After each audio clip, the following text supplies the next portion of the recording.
Bonsoir à tous et bienvenue dans cette édition régionale, une édition possible ce soir grâce à la collaboration du personnel gréviste de RFO notamment.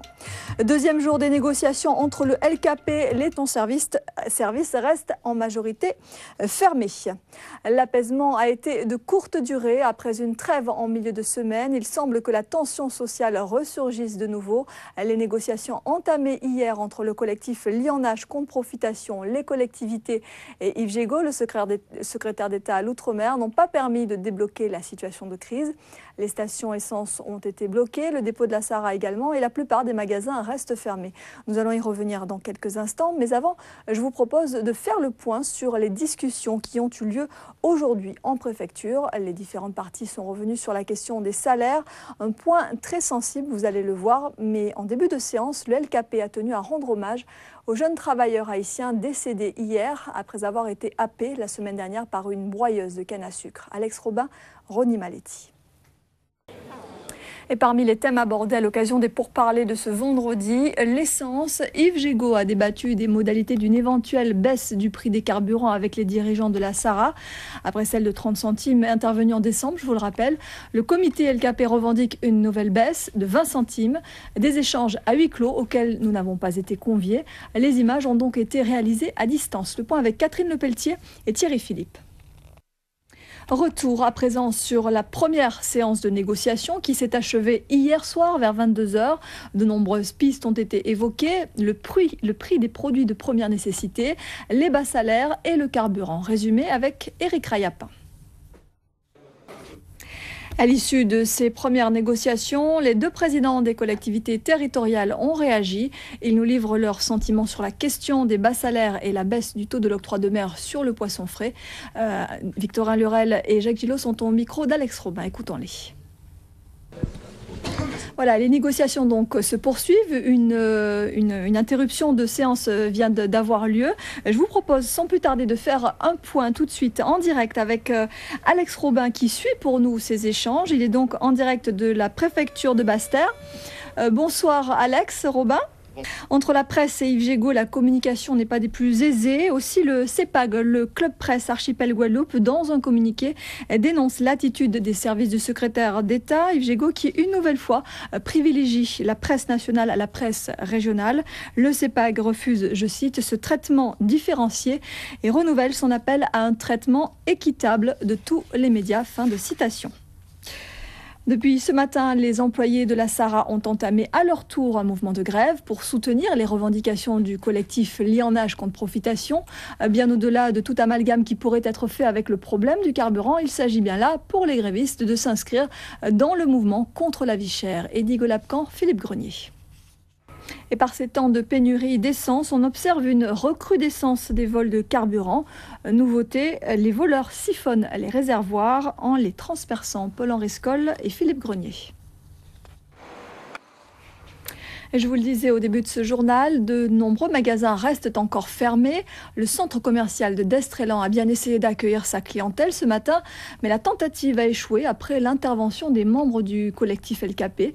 Une action qui montre la volonté du collectif de maintenir la pression sur ce qui est un symbole du groupe Ayotte. Emmanuel Gombeau, Daniel Quérin.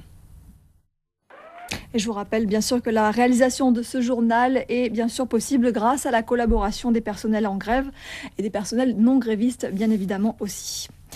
Au lendemain de l'appel du recteur demandant la reprise des cours dans l'ensemble des établissements scolaires, l'intersyndicale de l'éducation tenait ce matin une assemblée générale engagée sur deux fronts, celui des négociations avec le rectorat et celui des revendications générales du collectif LKP.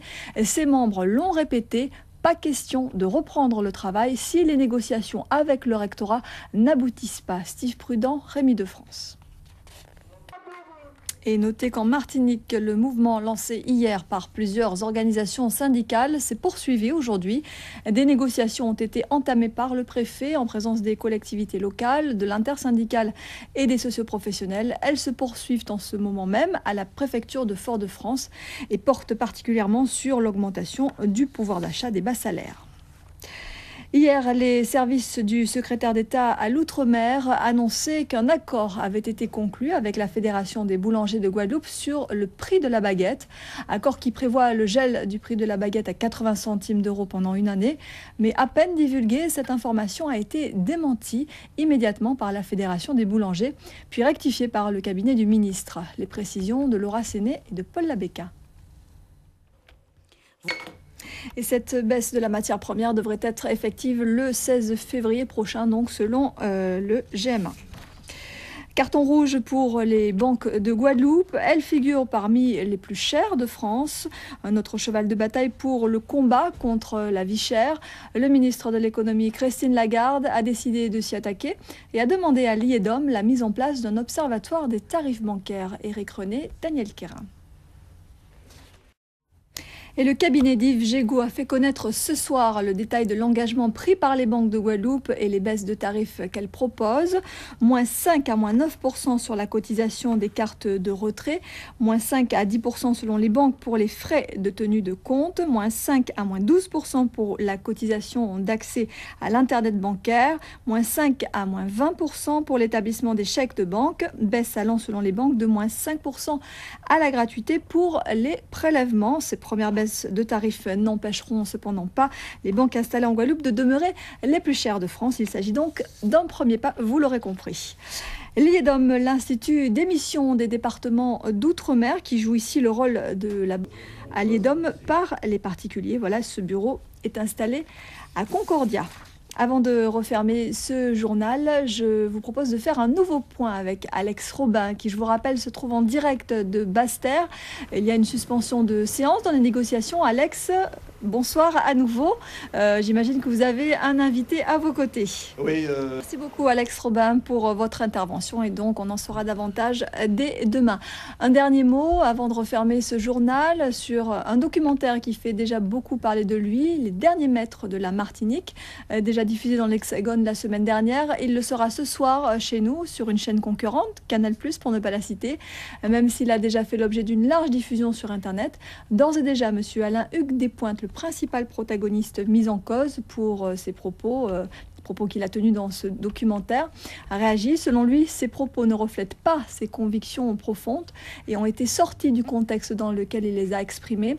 Pour sa part, Victorin Lurel, le président de région, condamne ces propos. Pour autant, il regrette la diffusion d'un tel documentaire dans les circonstances actuelles et ne souhaite pas qu'un amalgame soit fait avec l'ensemble d'une communauté, la communauté béké, qui fait entièrement partie de la Guadeloupe multicolore et multiconfessionnelle. Fin de citation. Voilà, je vous remercie tous d'avoir suivi ce journal. J'aurai le plaisir de vous retrouver demain dès 19h pour de nouvelles informations. Très belle soirée à tous. Merci.